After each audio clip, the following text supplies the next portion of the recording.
Radio Educación presenta.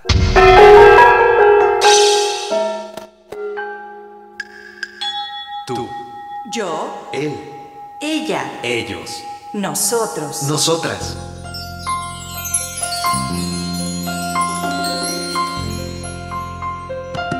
todos y todas, Habitamos en el jardín de las orquídeas.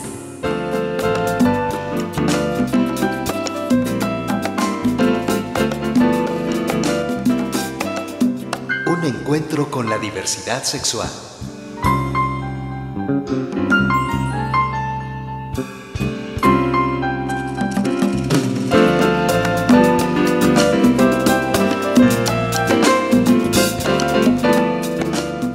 Crímenes de odio.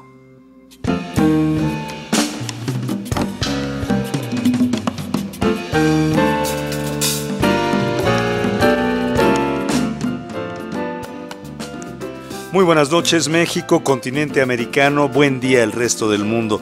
Mi nombre es José Ángel Domínguez, les doy la más cordial bienvenida a esta nueva emisión de En el Jardín de las Orquídeas, un programa sobre la diversidad sexual. Transmitimos desde la Ciudad de México por el 1060 de amplitud modulada y a nombre de todas las personas que participan en la producción de este espacio que aborda la diversidad sexual, te invito a que nos acompañes los próximos 60 minutos.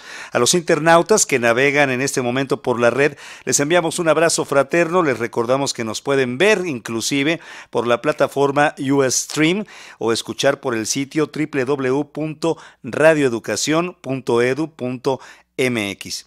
Quiero comentarles que este programa ha sido previamente grabado, pero usted puede comunicarse por varias vías. Nuestra multilínea telefónica es el 4155-1060. Tenemos una alada sin costo para que nos llames desde cualquier lugar de la República Mexicana. Es el 01800-080-1060.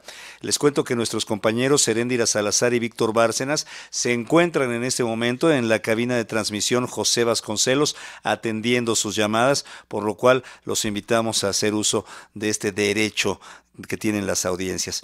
También puedes enviarnos un correo electrónico en el jardín de las orquídeas @radioeducacion.edu.mx. Estamos en las redes sociales, es inevitable en este presente. En Facebook estamos como En el Jardín de las Orquídeas, en Twitter como @orquídeasradio, y sus comentarios serán más que bienvenidos. También saludamos a los radioescuchas del Instituto Morelense de Radio y Televisión, aquellos del estado de Guerrero, también de Baja California, y a los internautas que nos siguen a través de www.radiomexicanacontemporánea.com en su pestaña Planeta Radio, que retransmiten esta serie. En el año de 1992, el doctor Francisco Estrada Valle, activista de la lucha contra el SIDA, fundador de AVE de México, era un personaje con gran visibilidad pública. Ya hablaba del VIH en programas de radio y televisión en una época en donde el tema seguía teniendo cierto rechazo. Él fue brutalmente asesinado, al igual que otros dos compañeros. Y si bien Estrada Valle no era el primer homosexual asesinado en México, sí se convierte en la víctima cero. Y para charlar sobre esto, damos la bienvenida a Onan Vázquez Chávez, quien aceptó venir desde la ciudad de Puebla.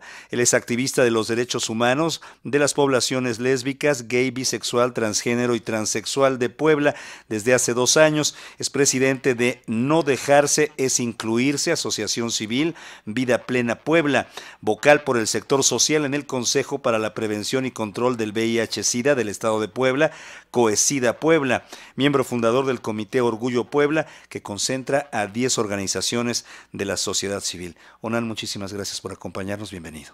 Muchísimas gracias por la invitación y un saludo a todo el auditorio. También saludamos al licenciado Rodolfo Millán Dena. Él es abogado postulante, coautor de libros de texto en Teoría del Estado y Derecho Mercantil.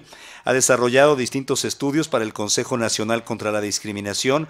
Ha sido profesor universitario por más de 15 años. Se dedica al ejercicio libre de su profesión desde 1985, año desde el cual ha asesorado legalmente a diversas organizaciones civiles que han luchado por el respeto a los derechos humanos, entre ellas la Comisión Ciudadana contra los Crímenes de Odio. Muchísimas gracias, licenciado Rodolfo Millán, bienvenido. Gracias por la invitación y un saludo a todo el auditorio. Muchísimas gracias. Y desde Jalapa, Veracruz, hacemos contacto vía telefónica con Rosa Feijó Andrade, a quien le agradecemos tomar esta llamada. En 1993 muere su hijo de SIDA, en 1997 comienza a dar conferencias, testimonios para prevenir esta enfermedad. En el año 2003 publica su libro SIDA, Testimonio de una Madre, y posteriormente VIH-SIDA, Causas Profundas. Rosa Feijó Andrade inició en el 2002 su trabajo con padres de personas de las poblaciones LGBTTI, que continuó en 2004 como parte de las actividades de la Fundación Hacia un Sentido de la Vida AC, de la cual es socia fundadora y ahora representante en Veracruz, donde reside desde el año 2007, realizando trabajos de prevención de VIH-Sida, de bullying por homofobia para la Secretaría de Educación del Estado, con más de 160 talleres infantiles. En el año 2011 representa a México en la primera consulta internacional de la UNESCO sobre bullying por homofobia y coordina además 3 grupos en Facebook: Grupo Jalapa LGBT, de apoyo a madres y padres de personas de la diversidad sexual; Bullying Jalapa, grupo de apoyo a víctimas de agresión; y Escuela para Padres de Funsevida, asociación civil. Rosa Feijó, muchísimas gracias por tomar esta llamada, por tu disposición al intercambio de ideas. No, al contrario, gracias por invitarme, José Ángel, aquí escuchando muy bien, desde acá se oye todo muy bien. Excelente. Así que bueno, ya tú me irás diciendo y yo con todo gusto aquí estoy. Bienvenida, muchísimas gracias. Les comento que más adelante vamos a tener desde el estado de Morelos la colaboración de Alma González Figueroa, quien continuó con la charla que inició en el programa pasado con integrantes del movimiento Transgénero en Acción Morelos. Ellas son la abogada Jessica Gama y Norma Montes. Pero antes de iniciar con la charla, con la conversación, los invito a escuchar y ver el material que preparó la producción para ponernos en contexto. Adelante.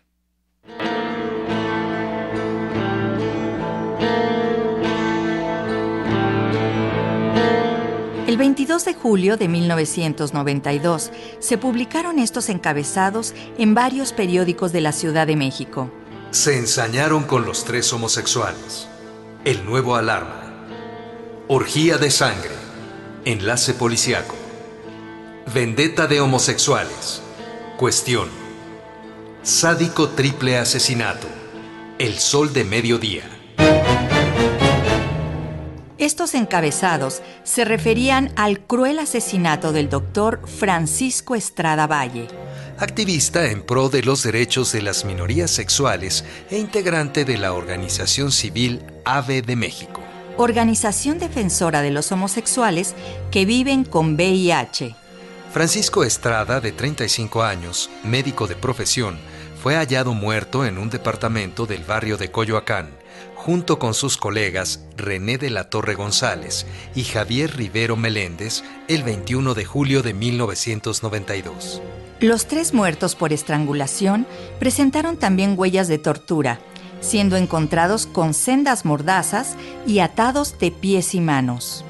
Menos de 24 horas después, otros 2 cuerpos de homosexuales fueron descubiertos en la colonia Anzures, víctimas del mismo modus operandi, los de Francisco Palomera Pimentel y Nicolás Amerena Lagunes. Las autoridades relacionaron los 5 crímenes e integraron las pesquisas en un solo archivo policial. Incluso las investigaciones llevaron a desarrollar un retrato hablado de uno de los sospechosos. A otros 2 inculpados, que fueron identificados por 3 testigos, se buscó ejercer acción penal, pero fueron liberados por un juez que falló a su favor. Para las autoridades y deudos de las víctimas no había dudas. Las 5 ejecuciones debieron ser realizadas por más de una persona. Sin embargo, las autoridades investigadoras no esclarecieron ninguno de los crímenes. 8 meses después de los homicidios, las autoridades desistían. El 12 de marzo de 1993 culminaron las indagatorias. Después, las diligencias ministeriales fueron esporádicas y finalmente, el 6 de abril de 1994, se dejó de investigar.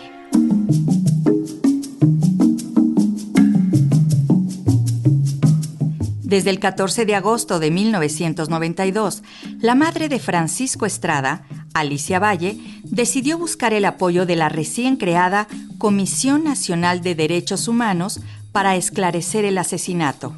Ante la queja presentada por Alicia Valle, se sumaron más de 100 participantes de la 7ª Conferencia Internacional sobre el SIDA, reunidos en Ámsterdam, Holanda, los que en conjunto denunciaron ante la CNDH las violaciones cometidas por las autoridades investigadoras en el caso de Francisco Estrada Valle y los otros 4 crímenes. El desinterés, cuando no la indiferencia, mostrados por las autoridades para perseguir el asesinato de Francisco Estrada, terminaron por hacer nacer en su madre una firmeza solo entendible como una fe inquebrantable en el valor de la dignidad humana.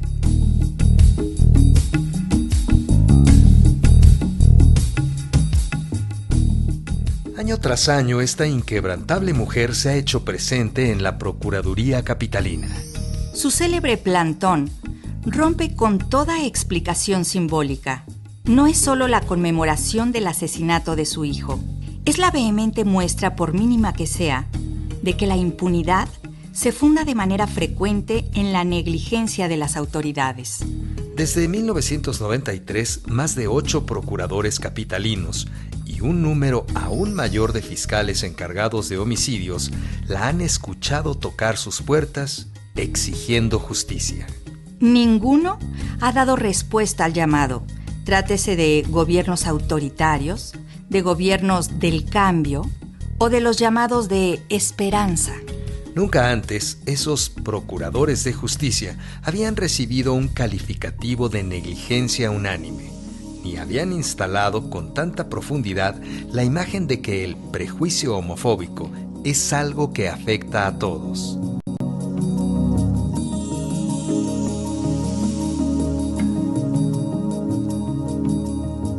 Muchas familias de ejecutados han desistido en denunciar por temor al escarnio público, a la homofobia interiorizada o por el desgaste que les ha implicado toparse con una burocracia policial que hace todo por alargar los procesos de investigación.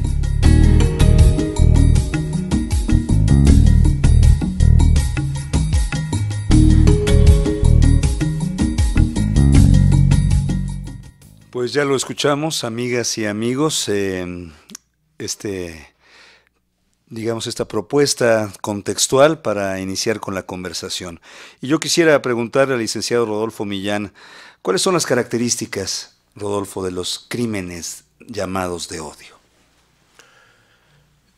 Yo quisiera referirme fundamentalmente a los homicidios, porque por crímenes de odio ahora hay quienes han considerado que debemos entender desde quienes ejercen hostigamiento, burla, desprecio por la diversidad sexual, hasta el homicidio. Yo quisiera circunscribirme al homicidio. Son generalmente crímenes donde la hazaña, la violencia y la vulnerabilidad de la víctima son, digamos que, sus elementos esenciales. A diferencia de los crímenes de odio que ocurren, por ejemplo, en Estados Unidos o en la Gran Bretaña, en los países sajones, de donde tenemos el origen del concepto, allá es una expresión ideológica en donde el victimario pretende enviar un mensaje no a la víctima específicamente, sino al grupo al que pertenece.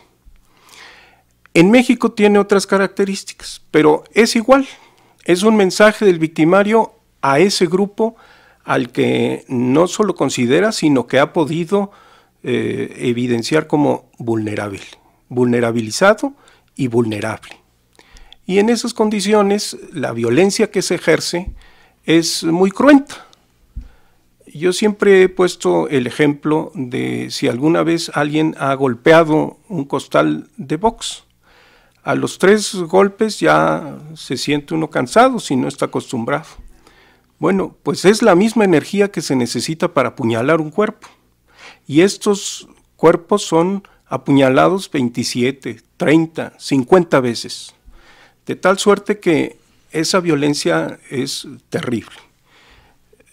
Cuando hablamos de saña, no solo hablamos de la destrucción de la víctima, de la desaparición, sino además de el deseo de simplemente no dejar rastro de ella. Aniquilación. Y entonces, aniquilación total.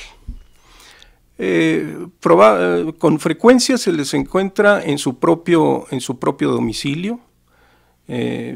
Bueno, la manera en que nosotros lo fuimos pudiendo, digamos que sistematizar. Sí, la sistematización de la información que nosotros lo hicimos, era porque, aparte de que había rastros, se les encontraba en paños menores, se les encontraba desnudos, se les encontraba pues violentamente aniquilados, también había datos de los vecinos que nos hacían pensar, decir o suponer que eran personas con rebeldes sexuales, pues. Y en esas condiciones fue que empezamos a averiguar y a sistematizar esa información. Oye, Rodolfo, pero eso es una cosa, rebeldes sexuales. ¿Qué deberíamos entender por eso? La heterodoxia sexual, pues. Ya. Te pregunto, Onan Vázquez, en torno a esto, estas características, ¿qué motivos, si es que pudiéramos ponernos en la mentalidad de estas personas que agreden a distintas comunidades, qué motivos puede haber detrás de estos crímenes?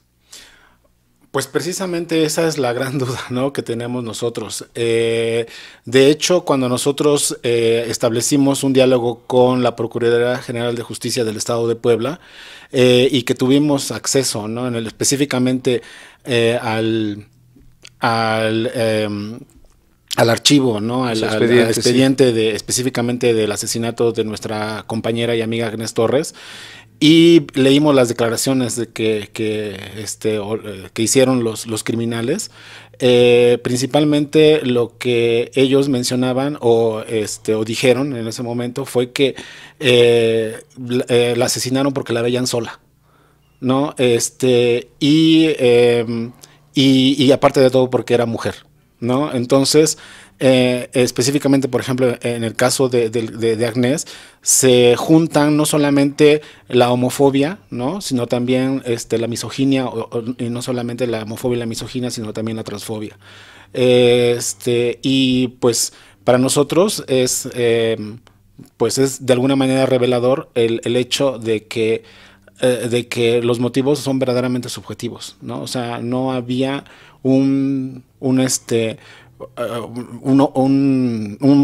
razón, ¿no? O sea, no era una venganza, no era nada de ese tipo, sino más bien eran puros conceptos subjetivos que están relacionados precisamente con esta cuestión de la homofobia y la transfobia y la misoginia. Claro, que los hace todavía más absurdos y más increíbles de asimilar, ¿no? Ojalá y esto no nos hiciera perder la fe en la dignidad de las personas, como mencionaba la cápsula introductoria.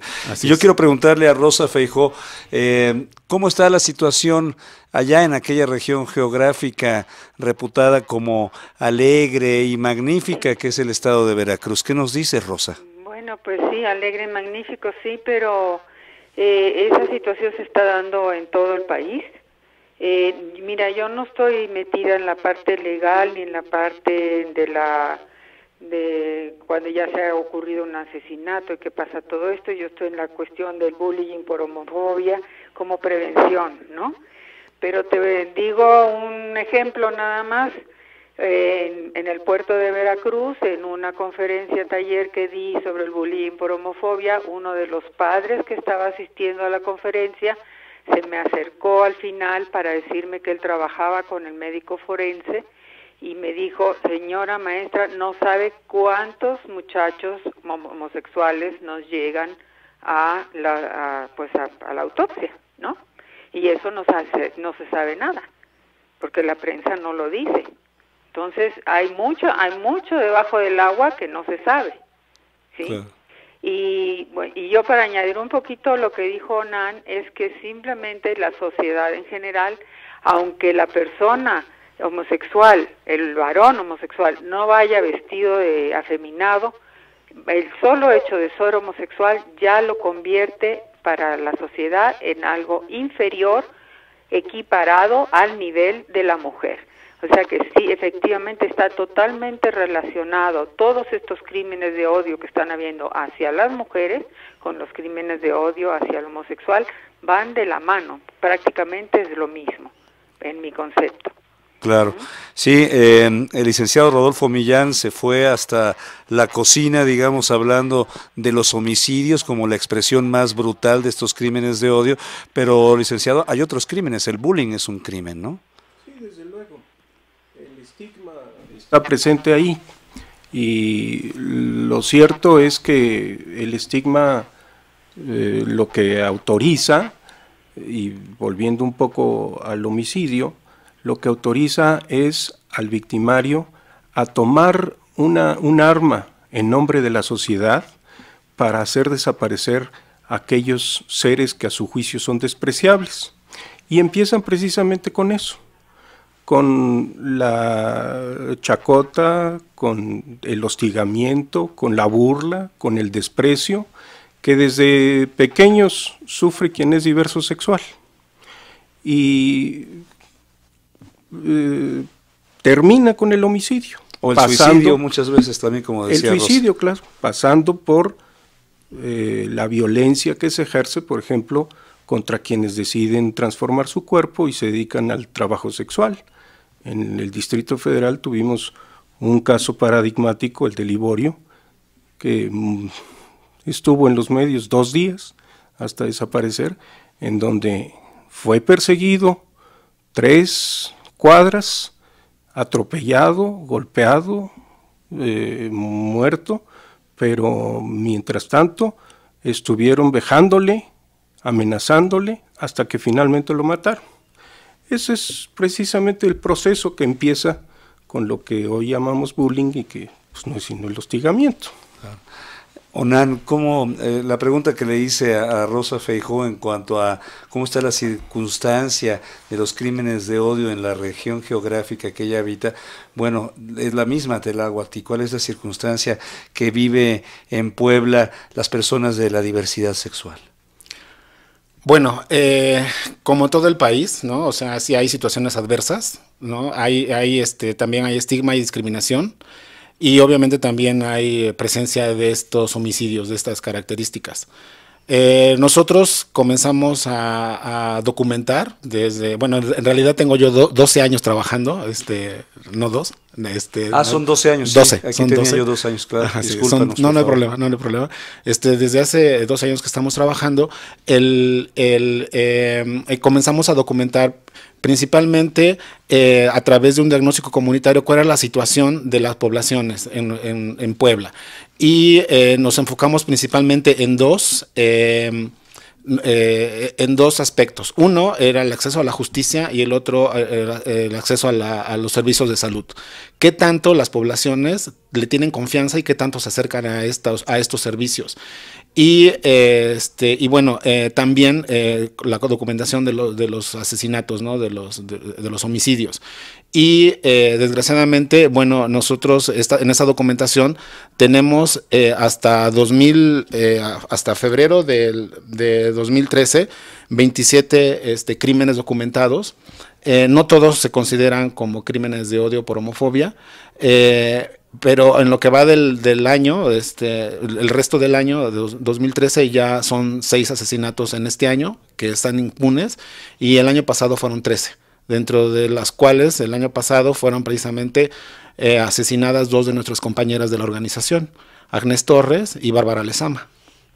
Crímenes que han quedado impunes hasta el momento. Hasta el momento están abiertos, según lo que nos dice la Procuraduría General de Justicia del Estado de Puebla. No se han cerrado y bueno, pues continúan impunes. Ya. Rodolfo Millán, dinos una cosa, ¿se ha modificado la ley? ¿Se ha modificado la ley y las condenas con respecto a estos crímenes? ¿Se han tipificado como crímenes de odio? Los códigos penales son códigos locales, es decir, cada estado tiene su propio código. Ha habido modificaciones en algunos estados. Hablando estrictamente del Distrito Federal, ya está contemplado lo que sería el equivalente al odio en tratándose del homicidio. Y hay un marco también que nos sirve para atacar los demás comportamientos que también podrían considerarse crímenes homofóbicos, y que es el delito contra la discriminación que está regulado en esta ciudad. Lamentablemente, en el caso específico de los crímenes de odio, es decir, del odio como agravante del homicidio, todavía no hay resoluciones que se hayan dictado. Estas reformas tienen muy poco tiempo. Nuevas, sí. Y en el caso de los delitos contra la discriminación, aunque ha habido varias denuncias, tampoco han llegado a los tribunales. Es decir, no hay sentencias que nos permitan decir que ese crimen ha sido efectivamente castigado o no. Y estoy hablando solo de la capital de la República. Hay otros estados en donde sí hay también un esquema legal contra la discriminación, y en algunos también se ha reglamentado los crímenes de odio, incluso como un delito particular. Pero son pocos. Yeah. Rosa Feijó, nos contaba Onan Vázquez ahorita un poco, pues que la gente puede acercarse de alguna manera a estas organizaciones, a estos colectivos que están trabajando en la defensa de los derechos de las personas. Sucede lo mismo allá donde tú vives, en Veracruz. La gente se acerca a estas organizaciones de la sociedad civil en busca de ayuda para solicitar apoyo, aunque sea psicológico o legal de alguna manera. ¿Tú sabes algo en torno a esto? Pues sí, pero sí, desde luego, lo que pasa es que la gran mayoría de la población no sabe de la existencia de estas organizaciones de la sociedad civil, ¿no? Yo en mi página que tengo en Facebook de Bullying por Homofobia, bueno, de bullying en general, hemos podido ayudar a 2 personas en lo legal y en lo psicológico directamente, indirectamente a través de los artículos que subimos, ¿no? Pero sí hay mucha desorientación, no saben bien a quién acudir, y yo quería, volviendo a mi bullying, porque ese es mi fuerte, pero que es muy sintomático lo que estaba diciendo el licenciado Millán de las leyes, ¿no? Acá se pasó ya la ley antiacoso escolar del estado de Veracruz, pues esa ley no contempla en ningún momento la discriminación por orientación sexual, ni siquiera por género. Es decir, las niñas y los chavillos que puedan tener alguna característica de ser homosexual están totalmente desprotegidos por esa ley. Entonces, fíjate tú hasta dónde llegamos. O sea, ya la Constitución dice que no se puede discriminar por orientación sexual, y sin embargo van y publican una ley pasándose por encima de la Constitución y no haciendo caso. Y no solamente eso, sino las disposiciones de las Naciones Unidas, ¿no? Porque esa ley salió después, no, estaba en elaboración cuando fue esa reunión a la que yo fui a Río de Janeiro, donde la UNESCO convoca a la primera consulta internacional del bullying específico por homofobia, porque es el peor de los tipos de bullying. No es más frecuente, el más frecuente, al niño que más agreden es al niño obeso o la niña obesa, ¿no? Pero el tipo de bullying que se hace con más odio, con más saña, con más constancia, es al niño que pueda ser o pueda aparentar ser de la diversidad sexual, ¿no? Rosa Feijó, ¿a qué atribuyes esta circunstancia? ¿A incultura de los legisladores veracruzanos, a negligencia, a no estar informados de lo que está sucediendo en distintos lugares del mundo, los convenios internacionales que México ha suscrito y demás? ¿A qué atribuyes esto? Suena pues realmente terrible. A todo junto, y la ley, esta ley se pasó, pero así al vapor, como acostumbramos a hacer aquí en nuestro querido México, al vapor, porque ese era el año de las elecciones. Y la que presentó ese proyecto de ley fue una diputada priista. Entonces había que demostrar que el PRI trabaja, ¿no? Pero trabaja y trabaja muy mal, porque las leyes La ley es escalofriante, la ley está totalmente centrada en cómo se va a castigar al niño agresor. Señores, el niño agresor es un niño dañado psicológicamente. A ese niño más bien hay que ver cómo se le puede ayudar psicológicamente para ayudarlo a salir de esa agresividad y ese enojo interno que trae, ¿no? Porque claro, la agresividad no nace en la escuela, la agresividad y el niño agresor, el niño bully, llega así del hogar. Entonces, en lugar de ver la ley, darle la vuelta y ver cómo podemos ayudar a este niño, no, cómo lo vamos a castigar. O sea, ¿dónde lo van a meter? Al tribunal de menores. ¿Para qué? Para que salga ya un delincuente hecho y derecho, porque eso es lo que logran, ¿no? Entonces, es terrible la situación. A mí me desespera, pues, ¿no? Porque sí, ya hay muchas disposiciones internacionales y muchas cosas que no se hacen. claro. ¿No? Bueno, pues la voz que usted escucha es de Rosa Feijó, vía telefónica desde Veracruz, pero también están con nosotros Onan Vázquez, quien ha venido desde su estado natal, que es el estado de Puebla, y el licenciado Rodolfo Millán, quien, pues no sé de dónde es Rodolfo, ¿es de aquí del Distrito Federal? Distrito. Ah, muy bien. Así que bueno, tenemos representantes de distintos lugares. Les recuerdo que nuestros compañeros Heréndira Salazar y Víctor Bárcenas están en este momento en la cabina José Vasconcelos atendiendo sus llamadas al 41 55 10 60 o una alada sin costo para usted, 01800 080 1060. A los internautas los invitamos a comunicarse con nosotros al correo electrónico en el jardín de las orquídeas @radioeducacion.edu.mx. Estamos en Facebook, por supuesto, como en el Jardín de las Orquídeas, y en Twitter como @orquídeasradio, de una elegancia suprema. ¿Qué les parece si escuchamos el material que previamente preparó la producción?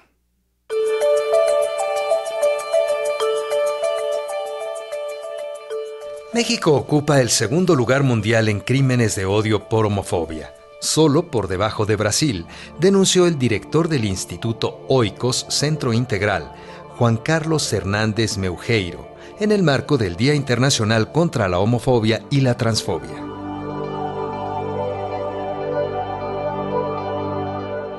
El último informe de la Comisión Ciudadana contra Crímenes de Odio por Homofobia señala que en México se han registrado 798 muertes contra personas de los grupos lésbico, gay, bisexual, travesti, transgénero, transexual e intersexual. Las entidades mexicanas en donde se ha cometido el mayor número de homicidios son el Distrito Federal con 164, Estado de México con 78, Nuevo León con 64 y Michoacán y Jalisco con 54.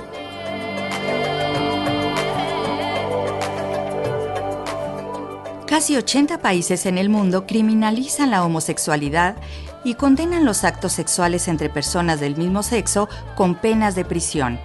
9 de ellos, entre los que se encuentran Afganistán, Mauritania, Nigeria, Pakistán, Arabia, Emiratos Árabes y Yemen, mantienen para estos casos la pena de muerte.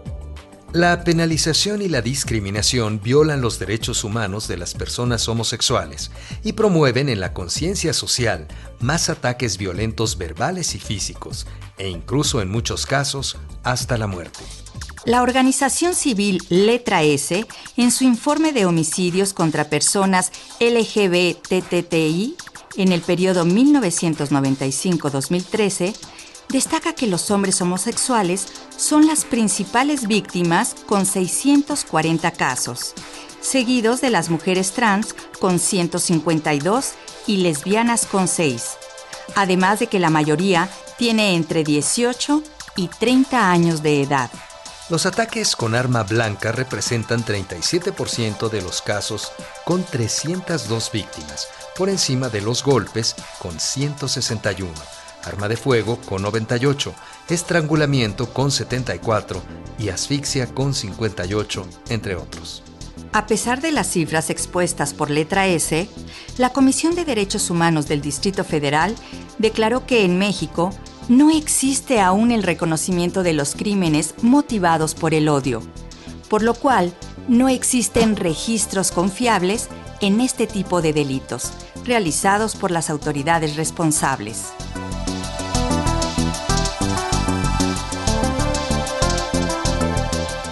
El 17 de mayo, Día Internacional contra la Homofobia y Transfobia, se celebra en todo el mundo. Este festejo tiene como propósito la articulación de acciones y la reflexión para luchar contra la discriminación basada en la violencia física, moral o simbólica, ligadas a la orientación sexual o identidad sexogenérica. México es el único país donde no se llama oficialmente Día Internacional contra la Homofobia y Transfobia, sino Día de la Tolerancia y el Respeto a las Preferencias, que es como aparece en el Diario Oficial de la Federación.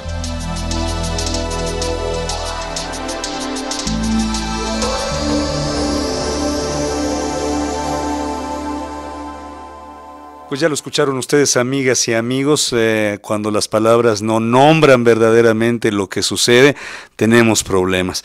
Pero los invito a continuación a escuchar la colaboración desde Morelos de Alma González Figueroa y regresamos con la charla con nuestros invitados.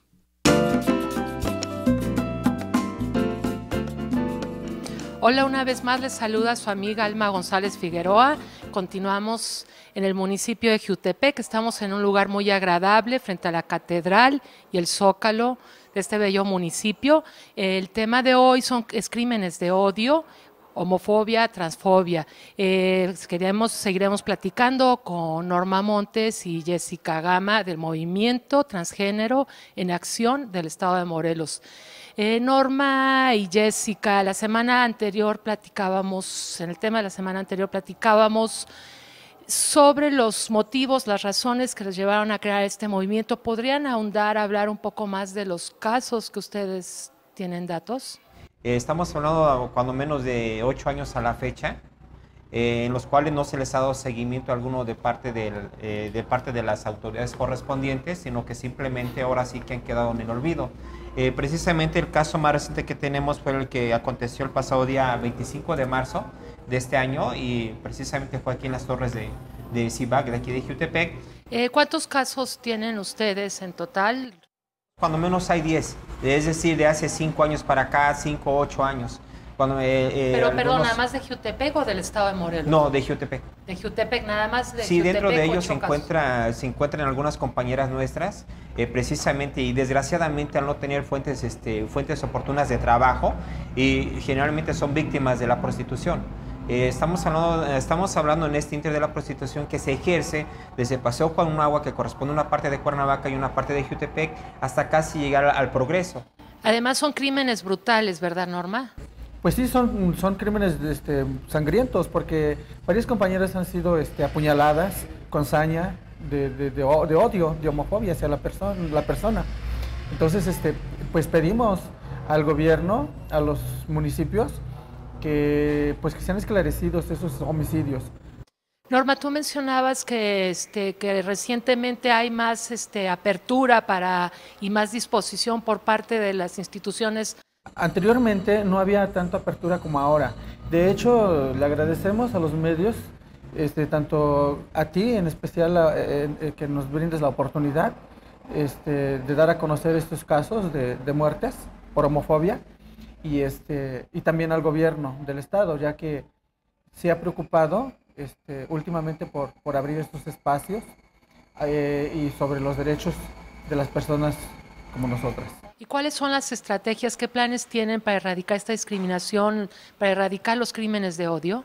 Sería necesario también implementar talleres de derechos humanos de las personas transgénero, transexuales, travestis más que nada y homosexuales, no tan solo de aquí de Cuernavaca y Jiutepec, sino también completamente del estado de Morelos, porque estamos hablando de Jojutla, estamos hablando de Cuautla, estamos hablando de Temisco, donde también hay poblaciones de transgénero, son poblaciones también que cuando menos habrá, ¿qué te diré? Cuando menos unos 100 transgéneros en cada municipio habrá. También hacer hincapié y pedir a los familiares, a los padres de estas personas transgénero, que no tengan miedo a represalias, que acudan a las autoridades correspondientes y levanten su denuncia. Asimismo, también pedimos que en el estado de Morelos se implemente una fiscalía especializada para aclarar los crímenes de homofobia hacia las personas transgénero, transexuales y transvestis. Fundamental lo que acabas de agregar, Norma. Muchas gracias, Jessica. Gracias a ustedes por escucharnos. Invitamos a no discriminar, a ser incluyentes.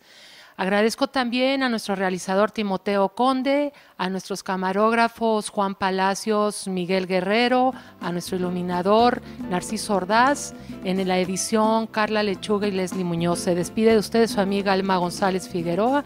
Hasta la próxima semana.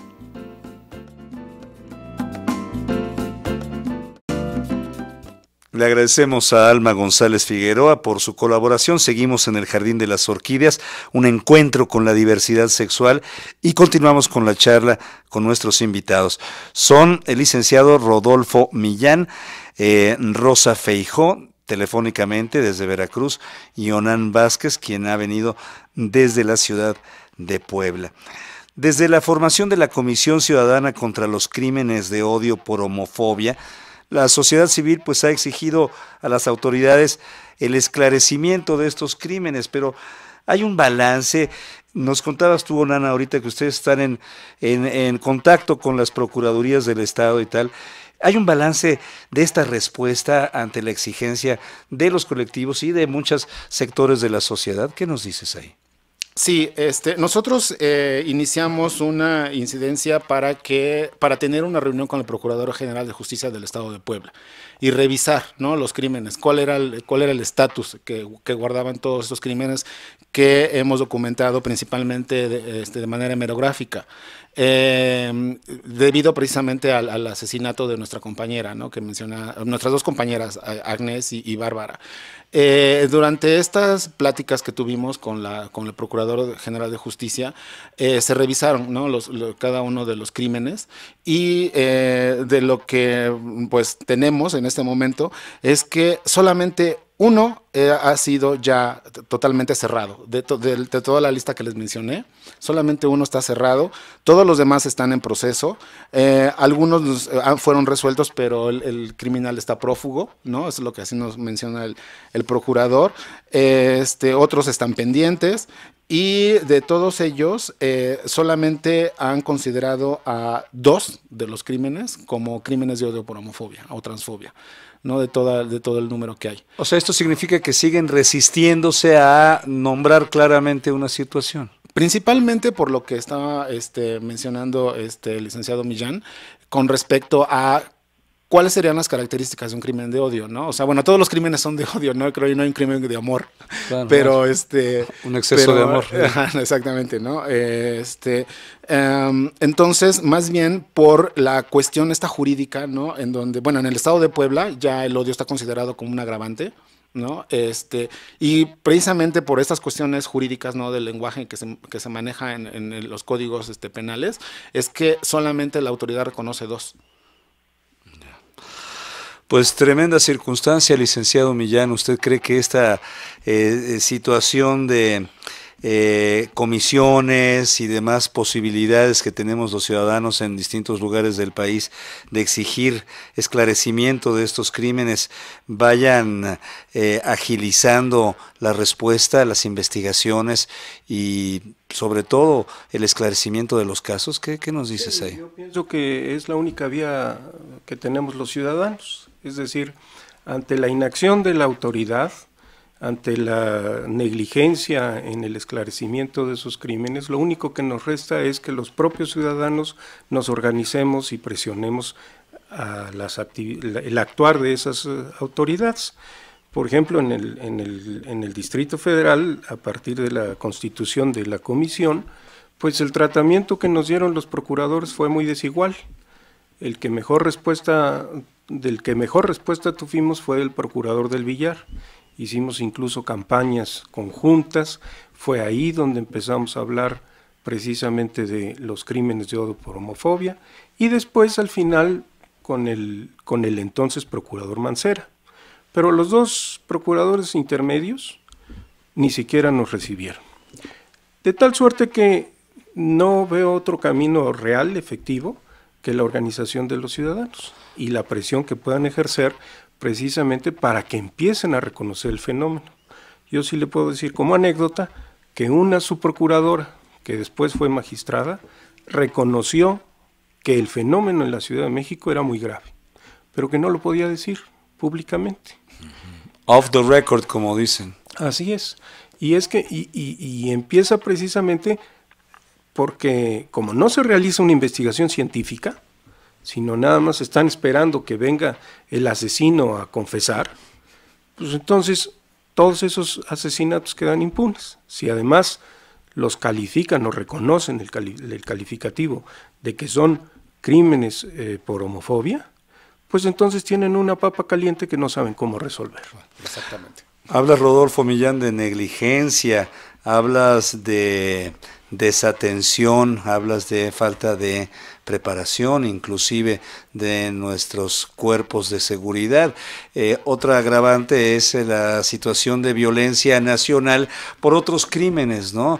En este contexto, la situación se torna todavía más difícil, más preocupante. ¿Qué nos dirías, Rosa Feijó, de lo que está sucediendo allá? Estas organizaciones que han hecho un trabajo para identificar estos crímenes, como tú mismo, hablando del bullying, pues están visibilizando, ¿no? Este es el mero aporte de la sociedad civil hasta ahora. ¿Cuál es tu punto de vista, por favor? Sí, mira, sí, hay varias organizaciones que están trabajando en eso, en esta situación, en la parte, digamos, legal, en la parte de confrontarse con las autoridades policíacas, etcétera, para que se haga algo. Hasta donde yo sé no se ha logrado mayormente nada. Imagínate, si en el Distrito Federal no se ha logrado, pues a menos acá, que las cosas van mucho más lentas, ¿no? Para mí, desde luego, como dice el licenciado Millán, no podemos estar dependiendo de que el gobierno haga las cosas porque tarde, mal y nunca, ¿no? Las cosas de Palacio van despacio. Entonces tenemos que tomar el asunto en nuestras manos, no en la cuestión de tomar la justicia en nuestra mano, porque de eso no se trata, pero sí la prevención. Y la prevención, ¿de dónde vendría la prevención para ir acabando, aunque sea a la larga, con estos crímenes de odio? La prevención tendría que empezar desde los ciudadanos, desde el hogar, desde la casa. Y sobre todo dirigirnos, ya no tanto, por supuesto que sí, a la población LGBT, para platicarles de sus derechos, que es muy importante que sepan sus derechos, es importantísimo que sepan a quién pueden acudir y qué instancias hay que les pueden ayudar, ¿verdad? Pero por otro lado hay que dirigirnos a la población en general, que esa es la homofóbica precisamente, ¿no? O la más homofóbica, porque también la homofobia existe al interior de la comunidad LGBT, ¿no? Las fobias. Claro. Entonces, dirigirnos a hacer programas, a hacer proyectos para dirigirnos a la población heterosexual, pero sobre todo a los hombres, varones, porque todos esos asesinatos, te lo aseguro, bueno, no tengo estadísticas a la mano, pero así nada más a ojos cerrados te digo que la gran mayoría es hecho a manos de hombres, no de mujeres. Sí, terriblemente, estamos de acuerdo contigo, sin tener los pelos de la burra en la mano. Platicábamos en un programa anterior que cuando las personas heterosexuales, hombres y mujeres heterosexuales, también se consideren parte de la diversidad sexual, eso podría ser un gran avance para abatir los crímenes de odio. Pero yo le quiero preguntar a Onan Vázquez también, los medios de comunicación, ¿qué papel juegan y han jugado los medios de comunicación? Ya no hemos visto a lo mejor esos encabezados que decían los mujercitos o crímenes de lilos o estigmas terribles que se han utilizado a través de los años. ¿Cómo estamos en ese sentido, Onan?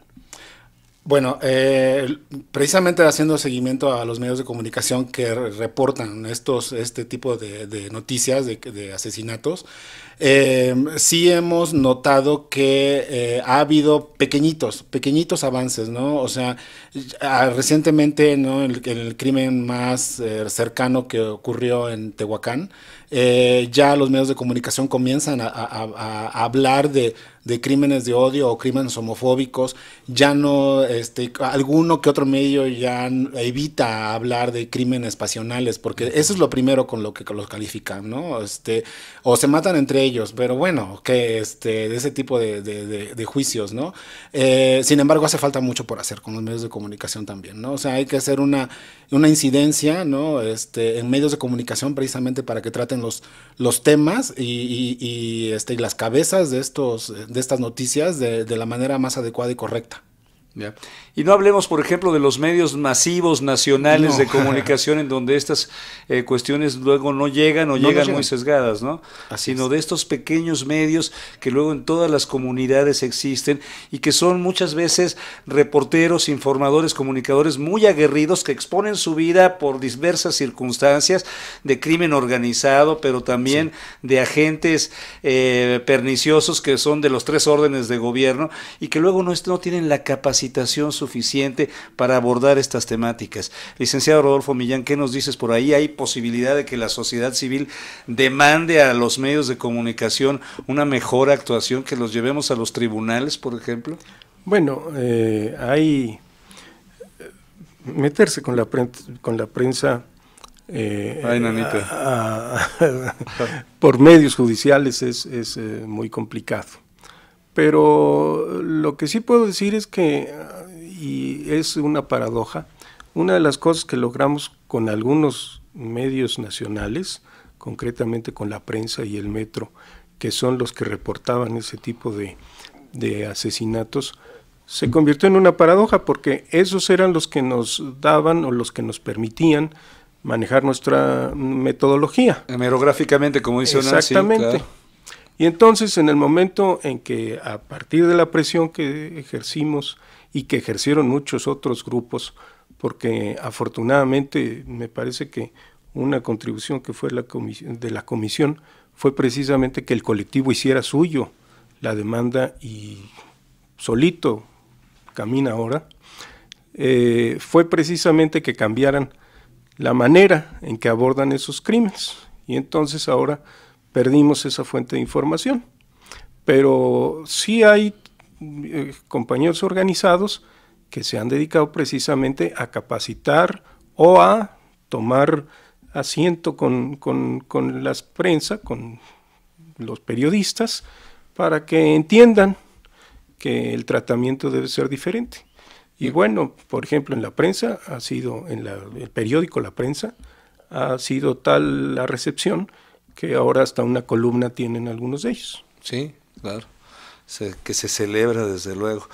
Estamos en la recta final y hay muchas cosas todavía por decir en torno a los crímenes de odio, esta realidad lacerante que se vive a todo lo largo y ancho del territorio nacional. Pero una de las cosas que nos parece relevante e importante es que se puede incidir desde la infancia sobre temas como el odio o el respeto a la diversidad.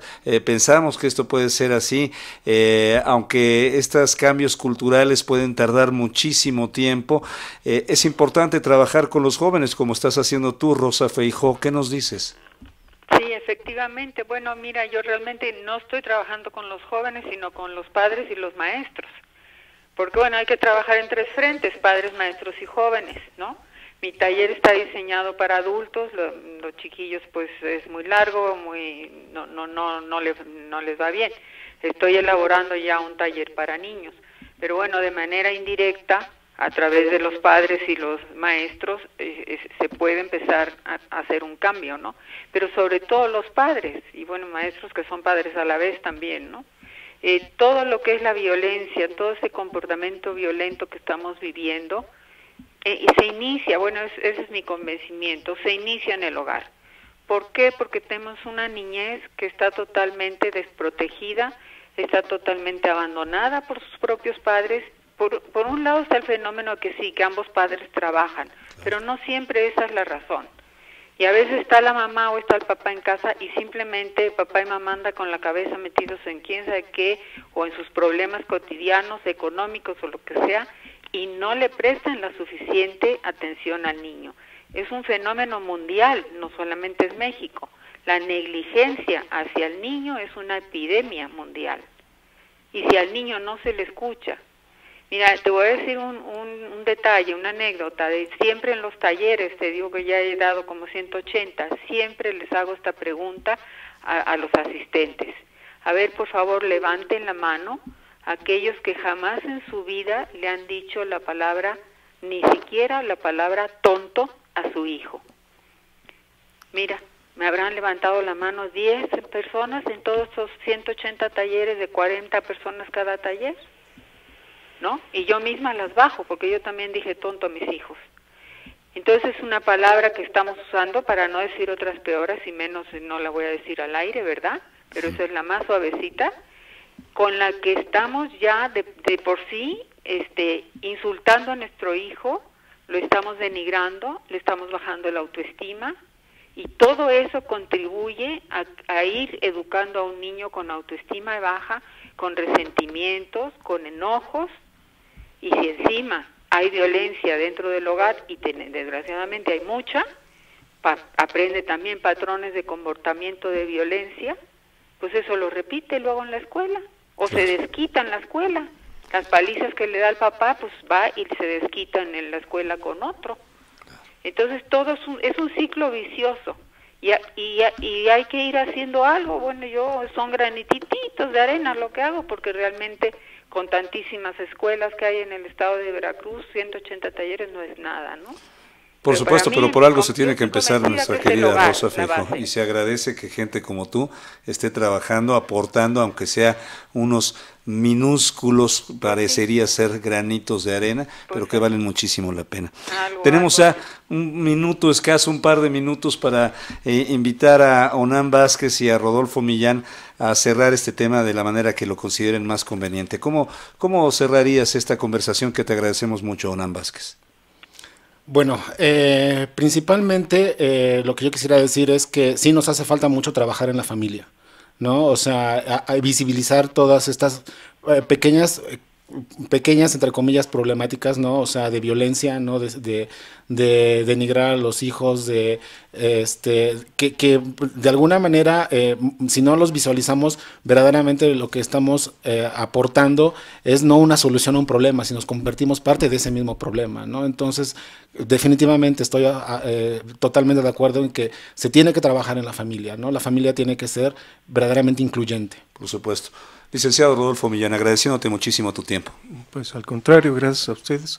Y yo nada más invitaría a los compañeros que nos estén escuchando en el interior de la República a que se organicen y que presionen a las autoridades, porque la manera en que se combaten la homofobia y la violencia y el bullying es precisamente con el reclamo ciudadano.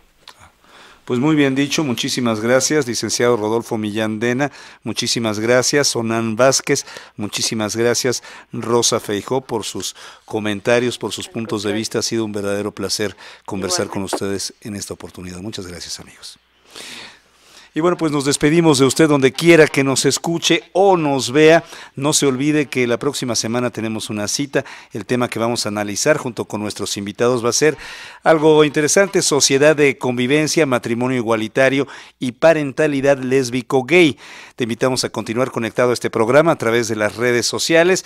Ya sabes, nuestro correo electrónico es eneljardiндelasorquídeas@radioeducacion.edu.mx. Estamos en las redes sociales, ya que ahí tenemos que estar en el Facebook como en el Jardín de las Orquídeas, en Twitter pajareando como @orquídeasradio. Ahí nos vas a poder hacer llegar tus comentarios. Te invitamos a que escuches el cierre de este programa, a que permanezcas con la programación de Al Otro Lado del Día aquí en Radio Educación, y no me resta más que desearte buena noche, México y todo el continente americano. Muy buen día al resto del mundo.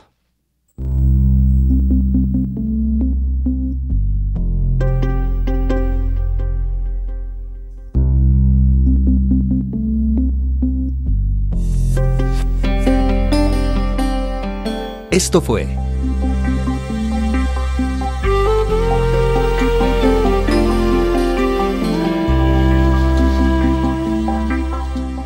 En el Jardín de las Orquídeas.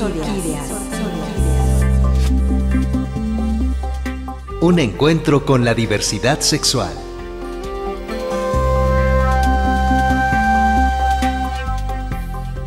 Agradecemos al artista plástico Antonio Suárez por la aportación de sus pinturas para dar imagen a este programa. Operación de audio, Antonio Fernández, Francisco Aguilar, Luis Luna y Raúl Núñez. Prácticas profesionales, Ilse García Cortés. Responsables de la transmisión vía streaming, Mónica Salcedo y Jorge Humberto Chávez. Atendiendo las redes sociales y teléfonos, Víctor Bárcenas y Heréndira Salazar. Asistente de producción, Alma Lilia Martínez Baje. Voces, Ignacio Casas y Aide Hunda. Investigación de Víctor Bárcenas. Musicalización y efectos, Heréndira Salazar. En la conducción, José Ángel Domínguez y Elizabeth Nolasco. Coordinación ejecutiva, guión y producción, Laura Elena Padrón para Radio Educación.